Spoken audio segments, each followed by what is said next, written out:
Economy का video है ये फ्रेंड्स, और इसमें हम लोग समझने वाले हैं कंज्यूमर प्राइस इंडेक्स को। ये वो इंडेक्स है जिसके ऊपर मुद्रास्फीति को मापा जाता है।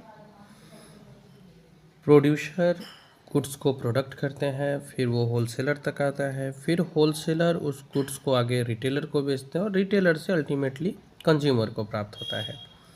तो गुड्स हो सर्विसेज हो, ये दोनों ही ऐड होता है और अंत में कंज्यूमर को प्राप्त होता है।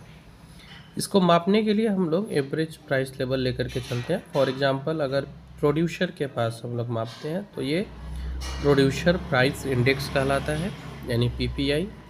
सिमिलर अगर जब हम लोग होलसेलर के पास इसे मेजर करते हैं एवरेज, तो ये डब्ल्यूपीआई यानी कि होलसेल प्राइस इंडेक्स कहलाता है।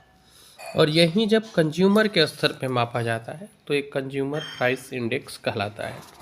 इस वीडियो में हम लोग कंज्यूमर प्राइस इंडेक्स को ही समझेंगे। स्टेट पीसीएस यूपीएससी जैसे एग्जाम का प्रिपरेशन कर रहे हैं, चैनल को सब्सक्राइब कर लीजिए, बहुत यूजफुल होने वाला है।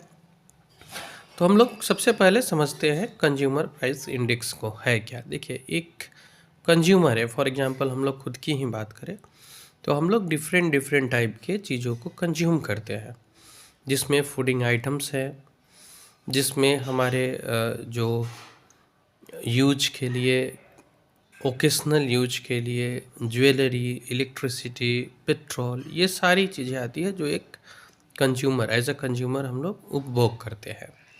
तो इन सारे वस्तुओं को अगर हम लोग देखें तो आप पाएंगे कि सबकी अपनी अपनी एक कैटेगरी है, अपनी अपनी एक विशेषता है। फॉर एग्जांपल, मैंने कई बार उदाहरण दिया है कि पार्ले जी का बिस्किट अभी जाकर के दाम थोड़ा बढ़ा, वो 3 रुपये ही था और 3 रुपये ही अभी तक चल रहा था। उस पे अगर हम लोग बात करें कि पार्ले जी का बिस्किट 3 रुपये पहले भी बिकता था, अभी भी बिक रहा है, तो फिर महंगाई तो बढ़ा ही नहीं है। तो वैसे हम पता नहीं कर पाएंगे कि महंगाई है कि नहीं है। इसके लिए जो भी यूज की वस्तुएं हैं उसको हम लोग को एक बॉक्स में, एक बकेट में डालना पड़ेगा। जैसे यहाँ आप डिफरेंट बॉक्स देख पा रहे हैं। एक फूड्स के लिए है, पान टोबैको इनके लिए है, क्लॉथिंग के लिए है, हाउसिंग है, फ्यूल एंड लाइट है और मिसलेनियस है। तो इस तरह से जब हम लोग बॉक्स बांटते हैं और फिर उस चीज़ का, जैसे फूड्स का है, अगर हम लोग फूड्स के टोटल कंजम्पशन पैटर्न के आधार पे हम लोगों ने इसको बांट लिया, फूड्स के टोटल जो प्राइस है उसमें क्या इंक्रीजमेंट हुआ है उसको निकालेंगे एक एवरेज के रूप में, तो हम लोग पता कर पाएंगे कि फूड और बेवरेज में जो है वो कितना मुद्रास्फीति या इन्फ्लेशन का प्रभाव पड़ा है। एक और बात है, जैसे कुछ चीज़ें हैं जिसमें हम लोग को लॉन्ग समय का आंकड़ा जुटाना पड़ता है। फॉर एग्जांपल फूडिंग के लिए, तो इसके लिए हम लोग 7 दिन के भी आंकड़े से पता कर सकते हैं। फूडिंग हो गया, पान हो गया।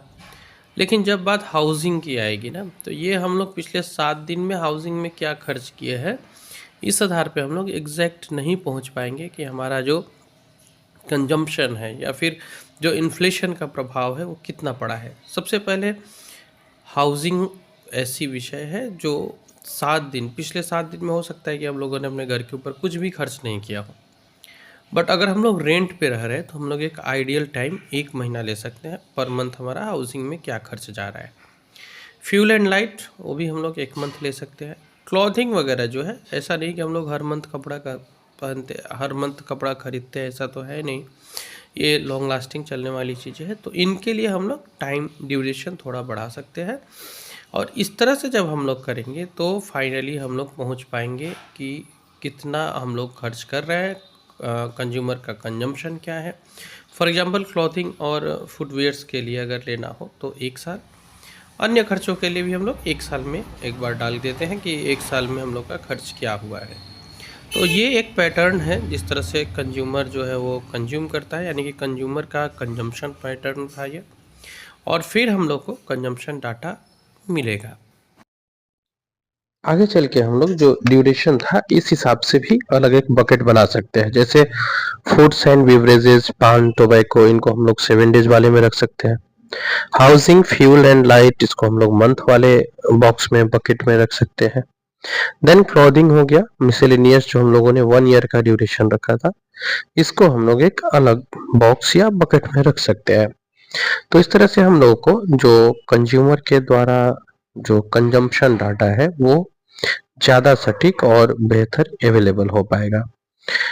इसके आधार पे हम डिसाइड कर सकते हैं कि जो मुद्रास्फीति है वो कैसी रही है, जो कंजम्पशन है वो कैसा रहा है, और इसमें जो ये जो हम लोगों ने अभी जो देखा जो तरीका था, ये modified mixed reference period, MMRP के नाम पे भी जाना जाता है, और इंटरनेशनली इसी पद्धति को अपनाते हुए नेक्स्ट जो फाइंड आउट करते हैं लोग CPI को, कंज्यूमर प्राइस इंडेक्स हो या फिर इन्फ्लेशन क्या हुआ है, तो इनको निकालने का हमारे देश में भी और इंटरनेशनली भी यही प्रैक्टिस किया जाता है।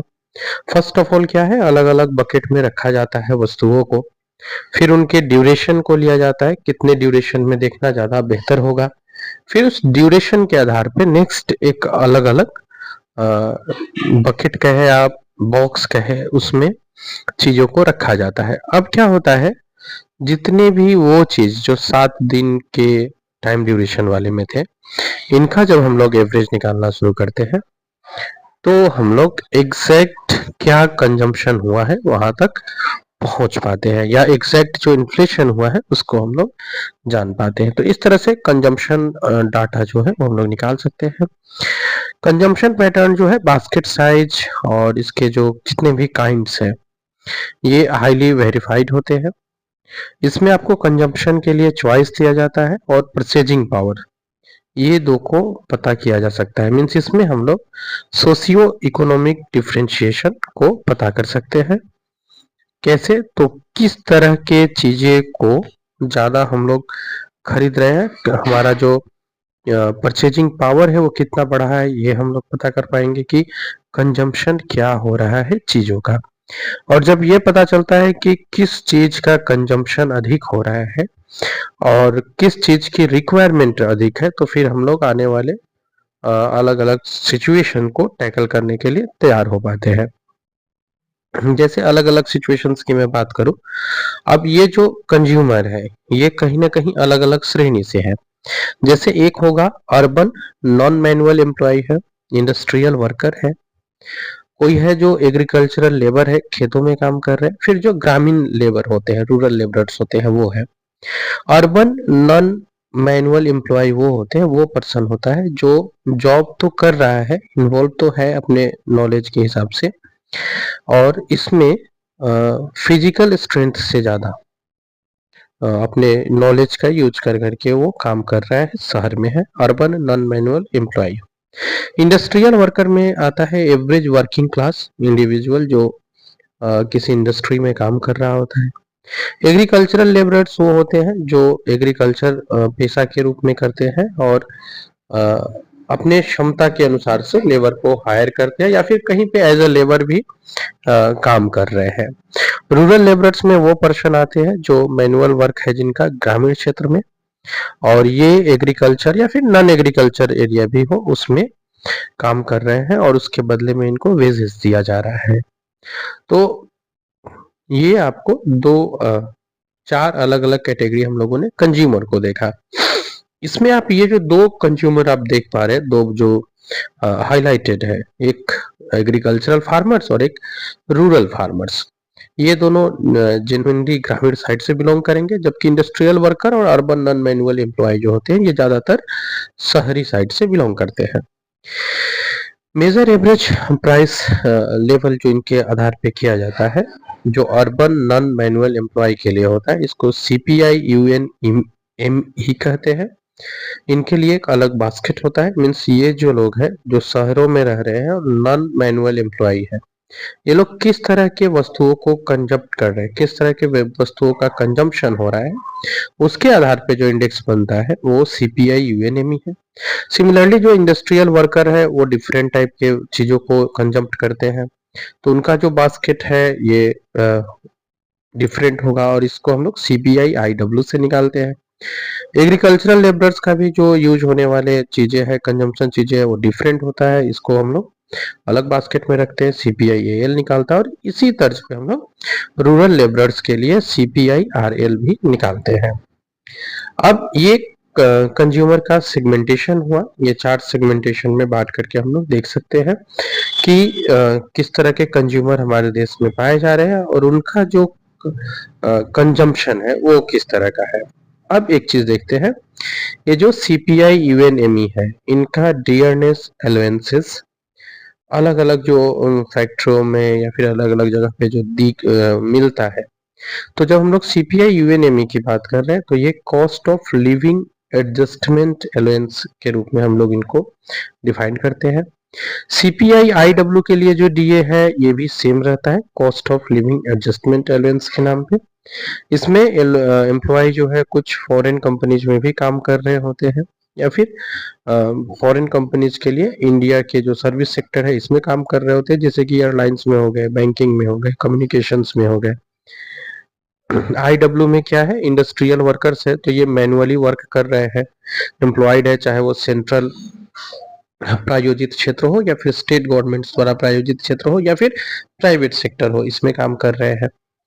एग्रीकल्चरल लेबरर्स और रूरल लेबरर्स की जो बात किया जाए तो इनका एक मिनिमम वेजेस तय होता है और डिटरमाइन और रिवाइज्ड किया जाता है समय समय पर इनके जो मिनिमम जो वेजेज है उसके लिए।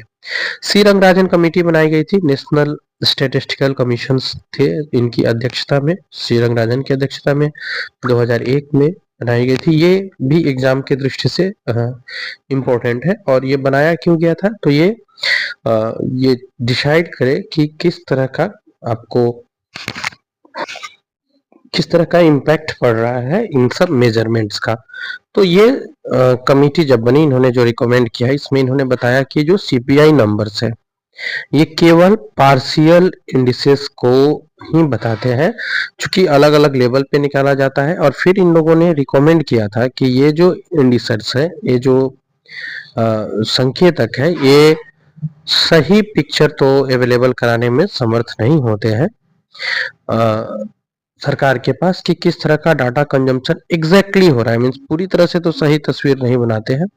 इसके बाद में एनएससी जो कमीशन है इन्होंने रिकमेंड किया था सीपीआई को रूरल, अर्बन और नेशनल लेवल में बांटने के लिए। मीन्स इन्होंने जो रिकमेंड किया था उसके हिसाब से जो कंज्यूमर प्राइस इंडेक्स है उसको 3 पार्ट में बांट कर देखा जाए, एक तो रूरल, दूसरा अर्बन और तीसरा कंबाइंड, दोनों मिलाकर के जो नेशनल होगा।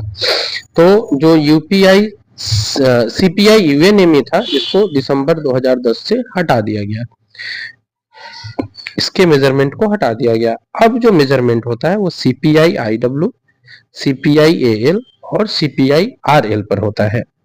सीपीआई आर जो है वो रूरल 2012, सीपीआई यू अर्बन 2012 और सीपीआई सी कंबाइंड नेशनल 2012। और इसी आधार वर्ष को मानते हुए आगे जो भी इन्फ्लेशन वगैरह का पता करना है वो इसी आधार वर्ष के आधार पे किया जाता है। यानी जो कंज्यूमर प्राइस इंडेक्स है वो अभी वर्तमान में 3 टाइप के हैं। एक है अर्बन जो अलग एक बास्केट है, एक है रूरल जो ग्रामीण लोग के लिए है अलग एक बास्केट है, और एक कंबाइंड है जिसमें दोनों आते हैं। अब हम लोगों ने जो उदाहरण के लिए स्टार्टिंग में जो लिया था, फूड एंड बिवरेज, पान, tobacco, clothing, foodware, housing, fuel, miscellaneous, इसको जब हम लोग देखते हैं तो आप फूड एंड बिवरेजेस पर जो रिपोर्ट्स आई उस हिसाब से अर्बन बास्केट में 36.29 का खर्च था, तो वहीं रूरल बास्केट 54.18 और कंबाइंड वाले में जो आया वो 45.86 था। इसी तरह से पान एंड टोबैको के लिए 1.36, 3.26 और फिर एक एवरेज निकाला गया। क्लॉथिंग के लिए, हाउसिंग के लिए, आप यहाँ हाउसिंग में ग्रामीण क्षेत्र में देखोगे तो ऑलमोस्ट 0 है, इसको नॉन एप्लीकेबल भी आप मान सकते हैं क्योंकि यहाँ ज्यादा खर्च होती नहीं है हाउसिंग क्षेत्र में। बाकी फ्यूल एंड लाइट, मिसलेनियस, ये हम लोग देख रहे हैं। इन सब का टोटल नीचे आप 100 देख रहे हैं। तो ये एक हम लोगों ने आंकड़ा आपके समक्ष रखा समझाने के लिए इसे। फूड एंड बिवरेजेस में आपने देखा है सबसे अधिक खर्च रूरल क्षेत्र में है, तो वहीं हाउसिंग में रूरल क्षेत्र में ना के बराबर खर्च है, क्योंकि हम लोग जानते हैं रूरल क्षेत्र में लोग रेंट वगैरह पे रहते नहीं है। जबकि आप वहीं अर्बन क्षेत्रों में देखेंगे तो 21.67 यानी कि अच्छा खासा खर्च जो है वो अर्बन बास्केट में हाउसिंग के ऊपर होता है। वंस अगेन ये जो भी आंकड़ा हम लोग लेकर के आए हैं ये सब एमएमआरपी पे आधारित है। तो एमएमआरपी क्या है हम लोगों ने पीछे कवर किया है, इसके ऊपर आधारित ये आंकड़ा है। सभी का टोटल आप 100 देख पा रहे हैं। इसमें हम लोग सीपीआई को और अच्छे से समझने के लिए एक उदाहरण के रूप में फूड एंड बेवरेजेज को रखते हैं। फूड एंड बेवरेजेज को जब हम लोग रख रहे हैं तो इसमें फिर डिफरेंट डिफरेंट टाइप्स के फूड्स आ जाएंगे, जैसे कि सीरियल्स है, मीट है, एग है, मिल्क है, ऑयल्स है, फ्रूट्स है, और सबके यहाँ पे आपको किस तरह के खर्च होते हैं वो बताए गए हैं। और इन सारे खर्च को फॉर एग्जांपल आप जहां अर्बन वाले में देख पा रहे हो तो आप अर्बन वाले खर्च को देखोगे, इन सबको काउंट करोगे 36.29 आएगा। यहाँ आप एक ध्यान दो, अंडे के ऊपर जो खर्च आ रहा है वो 0.36 के आसपास है, जो कि बहुत ज्यादा आपको दिख नहीं रहा है, बहुत ज्यादा कंटेंट में नहीं दिख रहा है। अब अंडे से रिलेटेड जो है इसमें आपको कुछ कोटेशंस होते हैं, कुछ बेस प्राइस होते हैं, कुछ करेंट प्राइस होते हैं, ये भी अपना इम्पैक्ट डालते हैं। जैसे कि आप एक के लिए बेस प्राइस 2 है ना, और जो करेंट प्राइस है वो 4 है, तो फिर कितना का प्राइस जो है वो रिलेटिवली बढ़ा है या घटा है, तो इसके लिए हम लोग current price by base price करते हैं इंटू 100 करते हैं। इससे आपको प्राइस रिलेटिवली क्या बढ़ा है वो पता चलता है। फिर हम लोग एलिमेंट्री प्राइस इंडेक्स जब निकालते हैं इस पूरे का, जो प्राइस रिलेटिव है इस पूरे का, मींस जिसको जियोमेट्रिक मीन कहते हैं, तो जब हम लोग मीन पे आते हैं तो ये 150.50 हुआ, जो कि एग्जैक्ट पता चला कि किस तरह से कंजम्पशन का क्षेत्र अंडे के मामले में बढ़ा है। ठीक है, ये तरीका है, एक मैथमेटिकली प्रोसेस है, जिसके बाद ये पता चल पाता है तकरीबन कि किस तरह की महंगाई जो है वो बढ़ रही है। इसको हम लोग एलिमेंट्री प्राइस इंडेक्स कहते हैं। तो एग के बारे में जो निकला ये हम लोगों ने W1 में मान लो रख लेते हैं, और जो एलिमेंट्री प्राइस इंडेक्स है इसको हम लोग I1 से डिनोट करते हैं। तो सिग्मा I1 इंटू W1 निकाल करके फिर हम लोग एग्जैक्ट उस सारी वैल्यूज को निकालने के लिए फिर हम लोग इसे वेटेज से डिवाइड करते हैं। सिग्मा का जो साइन है टोटल के लिए है, और ये जो टोटल फॉर्मूला आप देख पा रहे हैं इसे लेस्पेरिस इंडेक्स फॉर्मूला के नाम से जानते हैं, और ये केवल फूड एंड बेवरेजेस पे नहीं बल्कि सभी के ऊपर लागू होता है। यानी कि सीपीआई अर्बन बास्केट का अगर निकालना हो तो ये निकालने का फॉर्मूला हमारे सामने है, सिग्मा आई इंटू डब्ल्यू। डब्ल्यू यहाँ रिप्रेजेंट कर रहा है वेटेज को। फिर इस तरह से हम लोग सारे ही चीजों पे इसको अप्लाई कर सकते हैं और जान सकते हैं। फिलहाल इस वीडियो में इतना ही, मिलते हैं अपने अगले इम्पोर्टेंट वीडियो में। तब तक के लिए अपना ख्याल रखें और अच्छे से। कोई भी सपना साकार करने के लिए सबसे जरूरी है सही कोच का होना। दे अपने बच्चे को सही कोचिंग का वरदान अचीवमेंट जोन के साथ और करे उसके बीपीएससी, यूपीएससी, एसएससी, सीटीएटी का सपना साकार। Download the app now.